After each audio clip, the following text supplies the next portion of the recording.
I've raised my brow at a lot of things you've done, but never in my wildest dreams did I think you were capable of something so blasted stupid. Mind yourself, Major.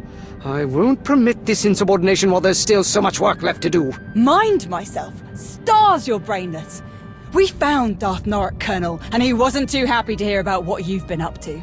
You had the brass to speak for a Sith with ties to the Dark Council without his permission, but that wasn't reckless enough for you. Not telling anyone that Norok was missing. Forging his orders. And the best part's gotta be how you dragged us into your stupidity. I know Norok was a pain, sir, and I know he was keeping you from supporting the Empire the way you thought was right. I might have understood if you had just told me about all of this from the start, but you lied to me, and that I don't understand. Terrible things happen to those who try to deceive me. You're lucky I don't kill you where you stand. Are you sure that impersonating a Sith is such a terrible thing? Because right now, you sound just like Norok. Where is Darth Norok? He attacked us when we destroyed the Republic's guns. We had to kill him. Then how can you blame me for what I've done? You saw for yourself what Norok does to anyone who opposes his greed, and you stuck by what you thought was right. Just as I did. Other than making a complete fool of yourself, what exactly did you do? Whatever mess you found Norok in was the result of his own arrogance. When I lost contact with him, I simply took advantage of his absence. My entire career, I've done nothing but prove my admiration for the Sith. I served without question, believed they had a right to rule the Empire. Until I had a chance to lead this operation, I cherished the idea that I was helping soldiers live to see another day. Norok, however, kept saying I needed to think bigger. He wanted all of Manan under his rule, but we didn't have the resources to sustain a prolonged occupation of the entire planet. It would have achieved nothing. Nothing more than a boost to Norok's ego. I refused to sacrifice faithful citizens of the Empire for something so irresponsible. And I do not regret that decision. Or the decision to use Norok's name, if it means not one life will be wasted on a Sith's ambition. I see you finally solved your communications problem, Colonel. Now that the lines are open again, I need an update on your progress. Strictly going by who I see in the room, I'm assuming everything is going well. That's correct.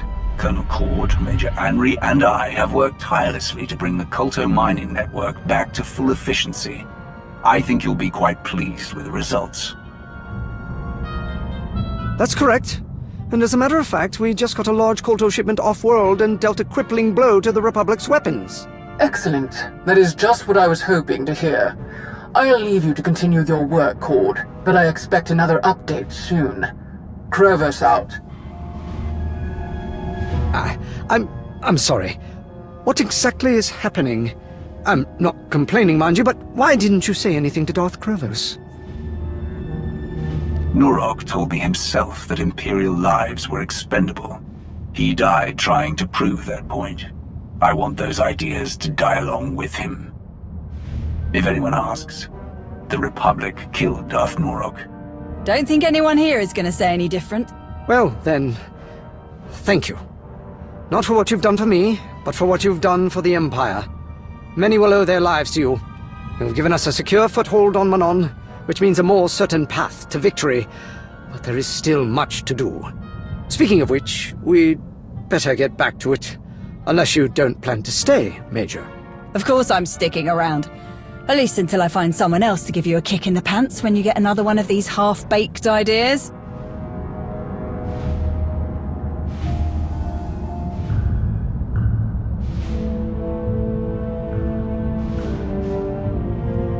Colonel Cord's explained the situation to everyone who hadn't heard yet, even apologized. Didn't see one tear shed over losing Darth Norok. Thought that was interesting. Guess I shouldn't be surprised.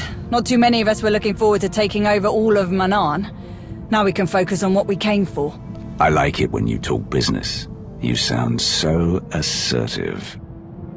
Really? You ask anyone else, I say I run my mouth too much. Glad you don't mind. I've seen you in action so many times, and you still never cease to amaze. Not to mention all the times you've come through for me. You're probably tired of everyone constantly falling over themselves for you. I'm sure you don't need to hear me go on about how amazing I think you are. But I can count the number of people I trust on one hand. Every time we meet, you more than earn your place on that list. Hope you know how much I appreciate that. If you want to show me how much you appreciate me, you can start by buying me a drink. Not a bad idea, but I've got something better in mind.